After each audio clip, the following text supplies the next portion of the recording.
Bismillahirrahmanirrahim. Assalamualaikum warahmatullahi wabarakatuh.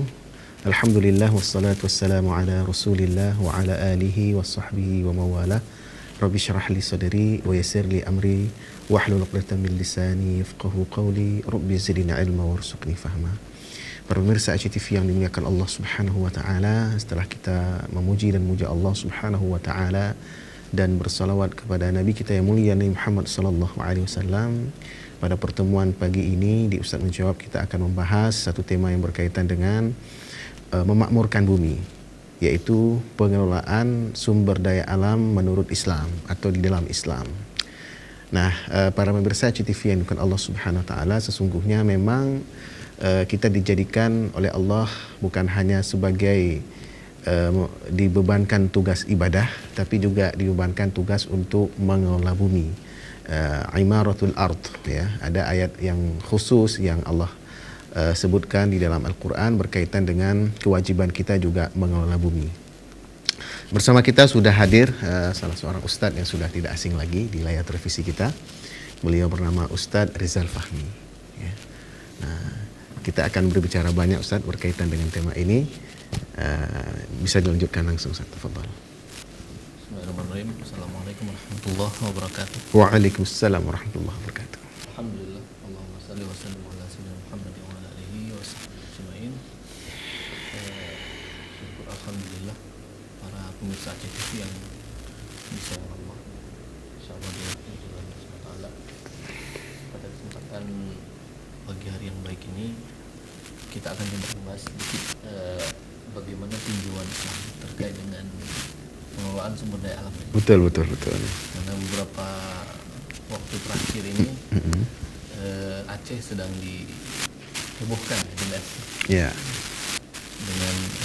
aksi penolakan terkait dengan keluarnya izin PT EMM mineral murni untuk melakukan aktivitas penambangan mineral, yakni emas, tembaga dan lain-lain di Bukit Atik, di Natuna.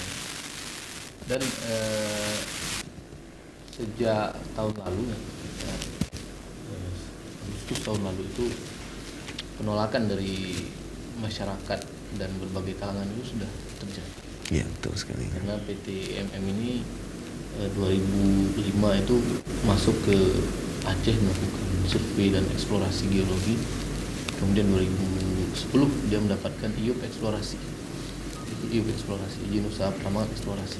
Selama 7 tahun, 2017 akhir, sekitar 19 Desember 2017 mereka mendapatkan izin OP atau izin penambangan oleh Kepala BKPM RI. Jadi izinnya bukan izin gubernur dan juga izin dinas SDM, tapi langsung ke pusat di Badan Koordinasi Penanaman Modal asing. Karena izinnya melalui Undang-Undang PMA, Undang-Undang Penanaman Modal Asing yang dibuat oleh DPR tahun 2007. Iya. Nah, baru hari-hari terakhir ini diwujudkan di Aceh. Sebenarnya dari tahun lalu sudah diprotes, ya, termasuk di Betung Ati sendiri ada masyarakat, gerakan masyarakat Betung Ati Banggalang itu mereka udah demo di jembatan Betung Ati itu, jembatan menuju Takingan, minta supaya tambang ini ditutup dan karyawannya dipulangkan. Iya. Kemudian dilanjutkan dengan bulan 10 2018 itu ada aksi BPA juga gitu, Kops, badan gerakan pemuda Aceh ini yang kemarin aksi juga di Gubernur. Iya. Tahun lalu udah pernah aksi. Kemudian juga Walhi sendiri, Wahana Lingkungan Hidup itu sudah mengajukan gugatan keberatan terkait izin ini ke Pengadilan Tinggi Usaha Negara, Tata Usaha Negara di Jakarta. Dan tidak tahu keputusannya nih, karena seharusnya sampai tanggal 11 kemarin sidangnya.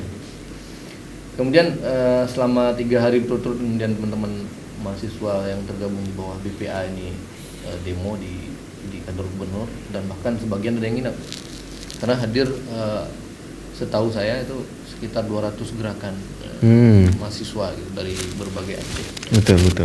Di Banda Aceh, Aceh Besar, Sigli, Aceh Pidi dan lain-lain sekitar itu. Iya. Dan hasilnya hari ketiga terjadi penandatanganan dari PLT Gubernur Aceh bahwa dia akan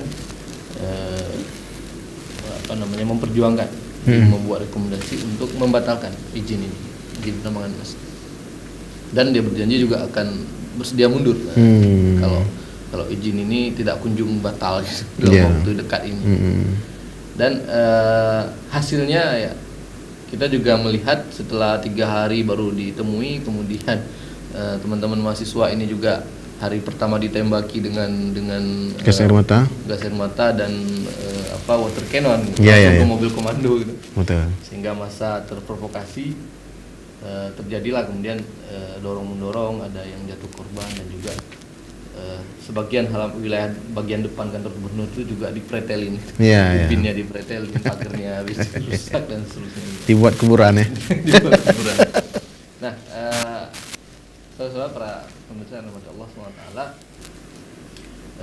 kalau kita lihat ini adalah dampak sebenarnya, gitu. Dampak yang ditimbulkan akibat dari pemberian izin aktivitas penambangan bahan galian dan juga mineral oleh negara. Nah, menjadi pertanyaan bagi kita, nanti akan kita jawab. Betul. Lain bagaimana nanti Islam memandang pengelolaan hal ini. Gitu. Nah, tapi skema pemberian izinnya ini adalah skema PMA, penanaman modal asing. Karena 2011 PT EMM menggandeng Asia Med Resource. Jadi mereka melakukan joint venture, dan Asia Med Resource ini tambang tembaga di Australia. Melalui anak perusahaannya Tiger Real Metal itu mengambil alih 80% sahamnya PT EMM. PT EMM ini di bawah Media Group. Ya, jadi sehingga sejak saat itu penanaman modal asing masuk. Penanaman modal asing masuk, disuntikkan dana PT EMM-nya untuk melakukan eksplorasi besar-besaran di areal sekarang keluar izin IUM-nya 10.000 hektar. Artinya kalau Banda Aceh itu sekitar 6.200-an luasnya, berarti hampir 2 kali Banda Aceh luas area penambangan yang diperoleh. Dan itu udah dipatok tanda batasnya di sekeliling itu. Ada 5 desa nggak salah saya masuk ke dalam itu, mungkin nanti akan diusir gitu, digusur. Wallahu alam seperti apa gitu kesepakatannya gitu. Tapi itu juga masuk area hutan lindung, 6.000 hektar lebih itu area hutan lindung. Jadi wajar kemudian masyarakat kita bereaksi. Baik Ustaz, kita lanjutkan setelah kita ikuti dulu pesan-pesan berikut ini.